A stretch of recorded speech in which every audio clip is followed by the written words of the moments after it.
Revolutionary greetings. Haki Kweli Shakur. Back at y'all once again. About to make this video real fast on a topic that I want to touch on. My new topic that I want to get into. Which is, something that I really wanted to, put out there and talk about a little bit. Is this thing called slave breeding. So first, let me always do what I gotta do before I set it off. Shout outs to the New African Independence Movement, all formations and lines, August 3rd Collective, August 3rd Collective South, New African District of Virginia, man. And shout out to my ancestors, who are always walking with me and walking, always just by my side, man. Gotta give a shout out to the ancestors. Give a shout out to all the energies, all the positive energies of the universe that's walking with African people, new African people across this globe, and specifically in the United States of America. And shout out to the creator, the all Oludumare, Asheo. And let me get into it, because I'm gonna make this video real short. Why I chose to touch on this subject is because the whole thing with this new African nationality and what this new African what it came into existence from. You see what I'm saying? So this is why I wanted to touch on this subject, because I felt like this subject is a major aspect of why we call ourselves New Africans. And specifically, why African people in America are who they are. You see what I'm saying? So that's what I really wanted to touch on, this slave breeding, topic. So this video is called Slave Breeding in the Historic Slave Breeding State of Virginia and the Slave Breeding States of the South in the diaspora, sex, violence, and memory. Because it's always going to be in our memory, you feel me? So that's why I had to touch on this, on this subject, man. And I've really been thinking about this subject the last couple of days because, I have a better understanding of who we are. You see what I'm saying? And it also comes from, like, what the comrade was telling me, and I always read one of his quotes, from one of his political essays, and I totally got to, co-sign it because it's the truth. You see what I'm saying? New African people in America, I just want to say this out there to y'all, man. Today, man, we are a powerful people for a reason, even though we're going through, like, some of the most, how can I put it, some of our most, lower self times in the United States of America as far as its internal violence on each other. But overall, because I always deal with balance and duality, man, we're powerful too. You see what I'm saying? And black people across the globe are watching us. So this is why I really think we need to, we gotta get ourselves together. Simple as that. We gotta get our stuff together, man. The world is ready for us to take lead, man. And for the simple fact, man, we are mixed people, man. That's what it basically boils down to, it, man. We are built up on some of the strongest, African ancestral lines ever, man. You see what I'm saying? Even though what they went through, for us to come into existence was horrific, tyrannical, just inhumane, and just savagery the way it happened. We are, because of that. You see what I'm saying? And we gotta pay homage to that. You see what I'm saying? That's why I'm always posting about my ancestors, talking about my ancestors, because, man, we are made up some of the most powerful tribes, clans, peoples from the motherland, the ancestral land, the motherland, Africa, man. And it's real. You know what I'm saying? Just look around and look at black people in America, man, and the Caribbeans and all that. We're a mixture of all those people, man. You see what I'm saying? So let me get right into it, because I could talk about that all day, man. the Virginia, you know, is historically is the slave breeding state. This is where the slave breeding started, man. Right here in Virginia, where I'm at right now, man. You know, Virginia, New African District, Black Belt, Upper South. The slave breeding state of all slave breeding states, man. This is how, you know, all the slaves got into the deeper South. And, you know, this is how, you know, the numbers got pushed up. And the population numbers grew in the hells of the United States government, the USG, in North America, man. This is how, right here, is where it's, you know, supplemented and started at, right here, man. Because this is where the Africans first came in at, in North America, and this is where the most, you know, tyrannical acts took place to produce and start this tyrannical slave trade, Ma'afa, in the United States of America, man. It started right here, man. So let me just let me get right into it real quick, man. Slave breeding in the USG, United States government, man, and the United States of America Corporation and the Empire of North America, man. This is where we at, and this is what, you know, how it goes down. Let me go ahead and run it down for y'all. Slave breeding in the United States. Slave breeding was practices of slave ownership that aim to influence the reproduction of slaves in order to increase the wealth of slaveholders. Let me say that again. Slave breeding in the United States was practices by slave ownership that aimed to influence the reproduction of slaves in order to increase their wealth. See, this is where capitalism comes from. You see what I'm saying? Capitalism started on the backs and the most tyrannical acts and, you know, stuff that they went through, man. You know what I'm saying? This is how this government economy was built. You see what I'm saying? And it's, you know, this is why we demand reparations. Stuff like this, man. Acts that was taken out on our people brutally like this, man. And this is the sexual aspect.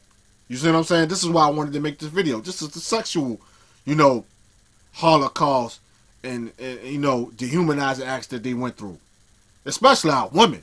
You know what I mean? That's why I really made this video, you know, so you can see, you know, so my new African woman can understand, man.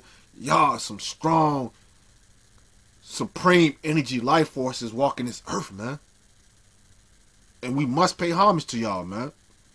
Slave breeding included coerced sexual relations between male and female slaves, promoting pregnancies of slaves, sexual relations between master and slave with the aim of producing slave children and favoring female slaves who produce a relatively large number of children. This is producing product. You were turned into chattel. You were turned into production machines for the court plantation corporation of America, man. You were the product. You're what was needed to build the economy. You see what I'm saying? Moving right along. The purpose of slave breeding was to produce new slaves with incurring the cost of purchase to fill labor shortages caused by the termination of the Atlantic slave trade and to attempt to improve the health and productivity of slaves. Slave breeding was condoned in the South because slaves were considered to be subhuman, chattel, and were not entitled to the same rights according to free persons. Engel and Fogelman in 1995 found that little evidence of slave breeding, but acknowledged that slaveholders wanted to encourage the birth of healthy slave children. You see what I'm saying? This is what, you know, as I move on along into this video, that last little part that I just mentioned, you know, to increase the numbers and to, you know, to increase and to make sure that they produce healthy children for slave labor. You see what I'm saying? This is what they did in these upper South states like Virginia, Kentucky, and it went as far as to Ohio. You see what I'm saying? Up in the, you know, what they call the Mississippi Valley. You know, the Mississippi Valley is sacred too.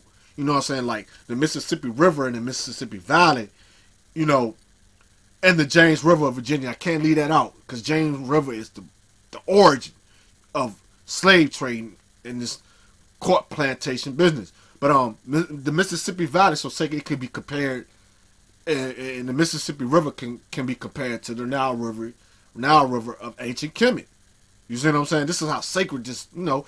But you know, that's another video. What I wanted to say is that these slave terrorist owners were trying to increase numbers of slaves for shortage because they cut the slave trade, the Atlantic slave trade of important slaves across the Atlantic Ocean to North America and the Caribbean.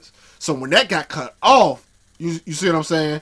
They had to find a way to increase slave numbers for slave labor. So this is where, you know, and for healthy slaves, and you know, by them, breeding slaves and trying to produce healthy slaves, man. This is what, you know, produce what I deem today your Africans, new Africans in America today. This is why we're so, you know, genetically powerful, because this is what they did. They tried their best, because, you know, I ain't gonna say they really accomplished a lot of that, but they did their best to wean out what we deem as the weaker gene and the weaker slave. You see what I'm saying? Because they seen that it was weaker slaves that couldn't produce enough to do the work. Simple as that. You see what I'm saying? So they started this breeding of slaves to increase the most and create the most genetically powerful working machine slave. Because that's what our ancestors basically were, man. They were machines. They were produced into existence into machines to do the labor. Like every machine you see that you may use today on a 9-to-5 job, your ancestors is the origin of that. Machines. You see what I'm saying? So this is what they did. They took because these are the slaves that were brought to North America, to Virginia in numbers. Your Igbo, Ashanti, Yoruba, Angolian, Mandinka, Wolof, you know, Sinhalese, you know, just a whole variety of West African peoples, man, is what was brought to Virginia. And when they brought these political prisoners of war here, our ancestors, this is what they did. They took the most powerful slave, the most productive slave, the most genetically built slave, males, you know, and breeded them with African women from different tribes. So they took, you know, Igbo, mixed Igbo with Ashanti, you know, mixed Yoruba with Mandinka, mixed Angolian with Wolof, mixed Sinhalese with, you know, Cameroon, you know, with their, you know, different women from different tribes. You see what I'm saying?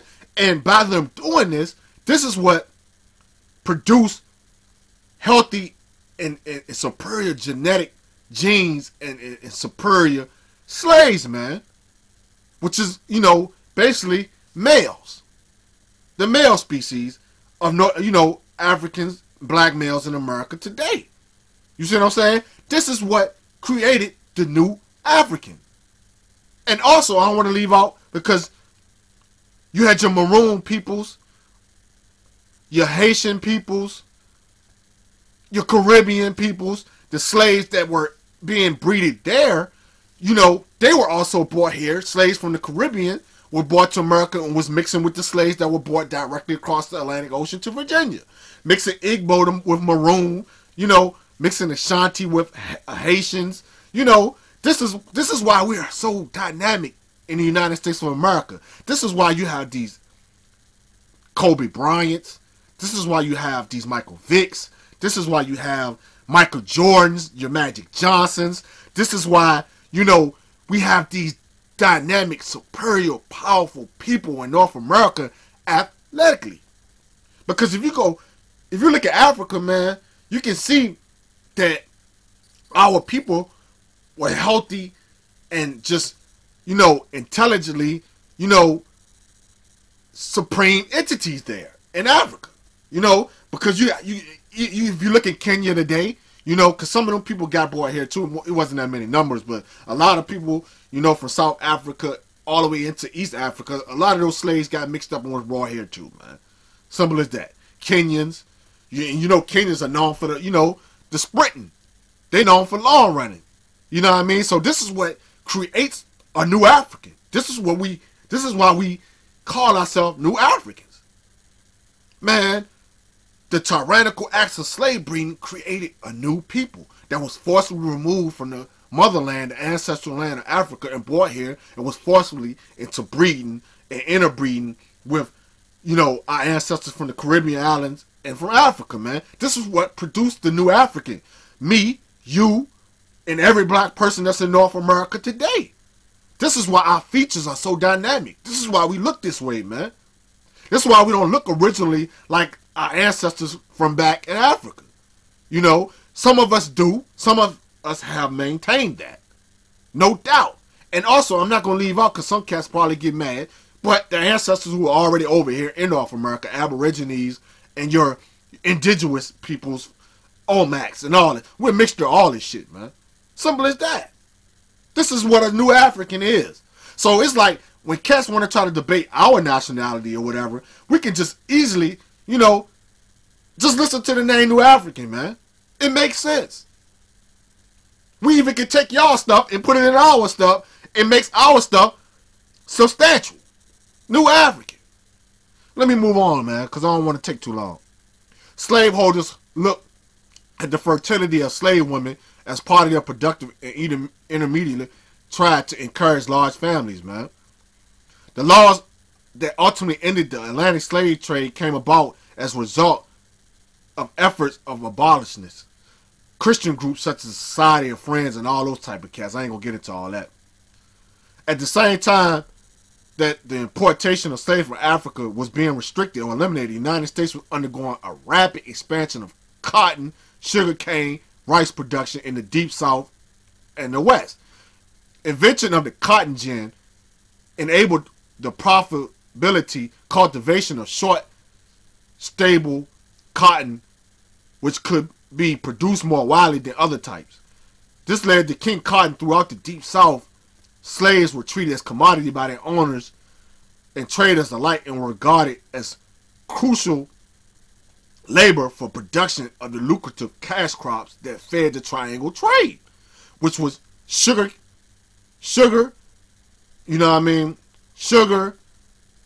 rice, cotton, your triad, the product that produced the economy in these 1% European millionaires and billionaires today, and the trillions, and I don't even know the numbers of wealth for this economy in the United States of America was built off of this, man. When they created the cotton gin, they had to increase the numbers of slaves because they couldn't bring slaves no more in here from other places.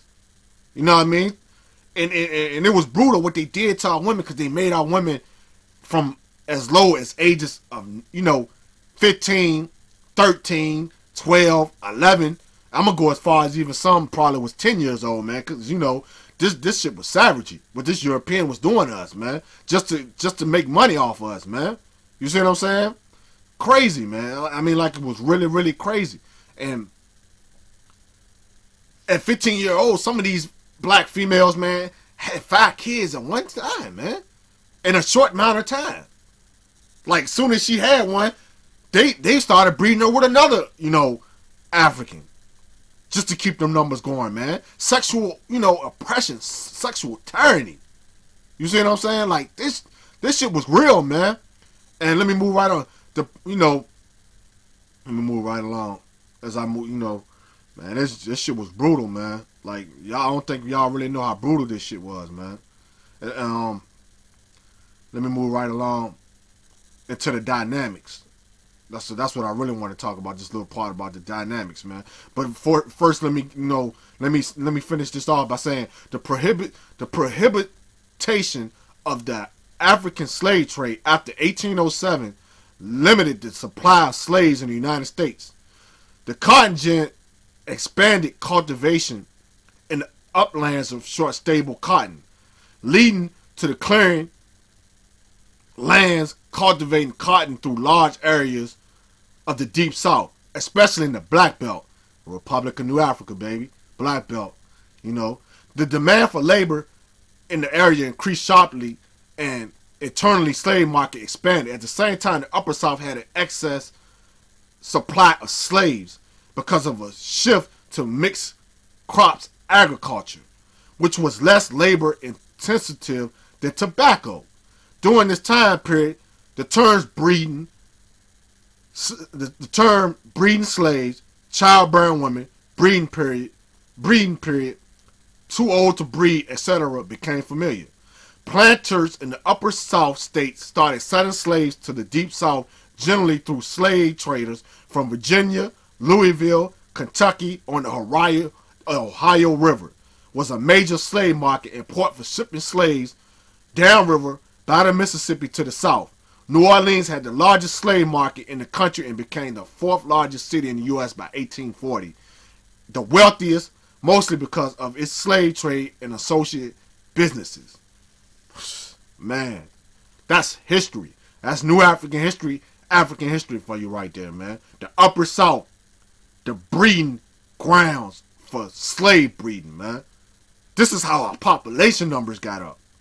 You see what I'm saying? This is what the different breed of New Africans come from in North America, man. Like this shit, man. Let me go back to get to this dynamic part that I want to talk about also real quick, man. Let me show you something that's really historical right here, man, and show you the savagery of the European, man, and the religious aspect of this shit right here, man. Several factors. This is religious part. This is where religion was used in slave breeding. Personhood to thinghood. You see what I'm saying? We went from persons to things to chattel. And these Europeans used the Bible and all those type of things to co-sign these vicious acts, man. Let me get right. Several factors made the breeding of slaves a common practice by the end of the 18th century. Chief among them, enactment the laws and practice that transformed the view from slaves of personhood into thinghood. In this way, slaves could be bought and sold as chattel without presenting a challenge to the religious beliefs and social mores of society at large. All rights were to the owner of the slave, with the slave having no rights of self-determination either to his own person or to that of his spouse or his children. Europeans had been taken captive by barbarian pirates and enslaved in North Africa. Many people don't know that history also. In turn, they considered slavery for people who were not European and were not Christian. In addition, the slaveholders began to think that slavery was grounded in the Bible. This view was inspired by a reinterpretation of the Genesis passage, "Cursed be Canaan.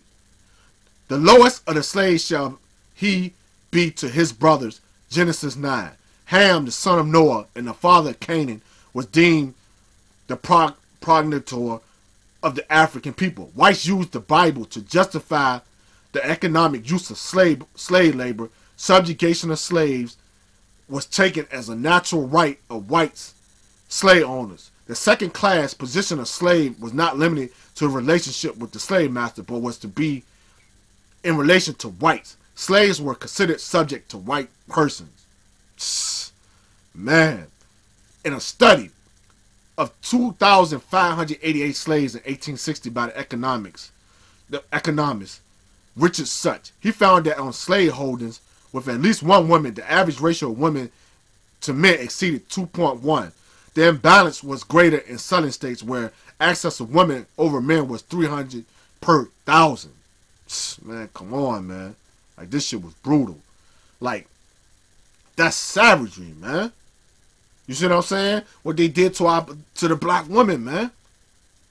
And just imagine what this did to her bodies. You see what I'm saying? Over that short time of breeding and having her sex different men, different African tribesmen, just to produce this ultimate superior slave. This is where the term, this is also where the term, you know what I'm saying, gang comes from. I gotta put that in there. because on these plantations, they broke up superior and what was deemed inferior slaves, you know, apart and created this thing called the gang change, where they created gangs and African men were separated and put into different gang camps on the plantation, from the superior hard-working slave to the inferior non-productive working slave, man. Like, that shit is brutal, man. You know, like, man, that's some brutal shit right there. You know, like, you could tell that I'm kind of, you know, I'm getting very, very, you know, upset over that, you know, because it's oh man, that shit was brutal what they did to our ancestors. And moving right along into the, you know, something I want to touch on also, like in Virginia, it was one slave owner, and this slave owner in Virginia boasted at one time that he successfully breed through breeding policies enabled him to sell 6,000 slave children per year. So that's just in Virginia. 6,000 slave children per year. So this just debunks a lot of madness of a lot of cats who run around here talking about only 350,000 slaves were brought to North America at one time. Nonsense, man. Virginia easily debunks those numbers by themselves, just by the horrific system of slavery. That's 6,000 children per year. Add those numbers up, man. From 1600s to the 1800s. Come on, man. Just look at that. Look at the numbers behind that. That's a lot. That's a lot of population and producing of humans, man. Of the black race here, man. Young women were often advertised for sale as good breeding stock to encourage childbearing. Some population owners promised women slaves their freedom after they had produced 15 children. One slave trader from Virginia boasted that his successful breeding policies enabled him to sell 6,000 slave children per year. Wow, man. That's crazy. And one slave that witnessed this was this Igbo slave, man, that was brought here to Virginia named Aladua Ekwano. And Aladua Ekwano, in one of his autobiographies, excuse my, tongue twisting, was a slave, who witnessed, and he stated this. For him, witnessed the rape of women and slave breeding. He says, while I was thus, this is an Igbo now, from West Africa. While I was thus employed by my master, I was often witness to cruelties of every kind, which were excess on my unhappy fellow slaves.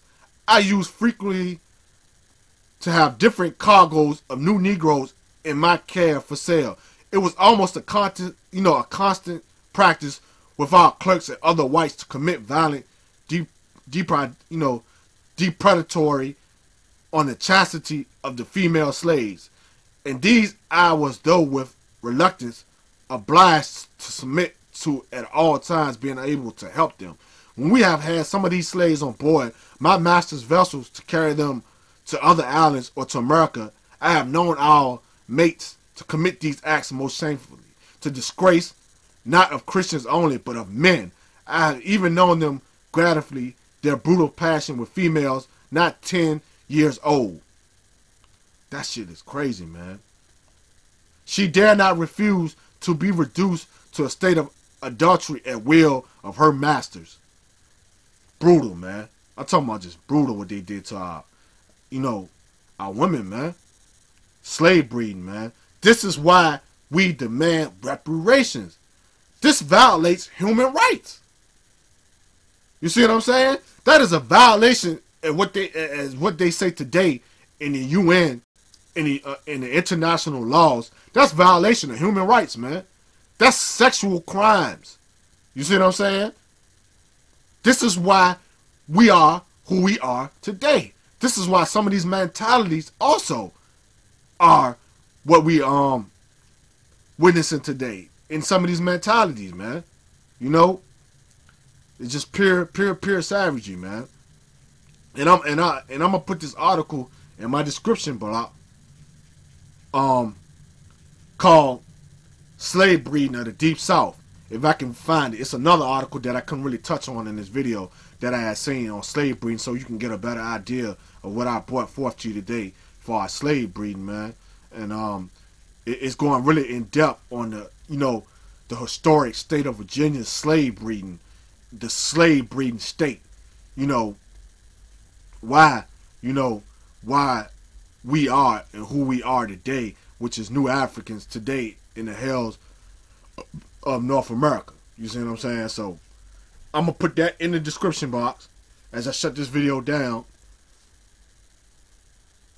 Slave breeding. Look that up in the diaspora.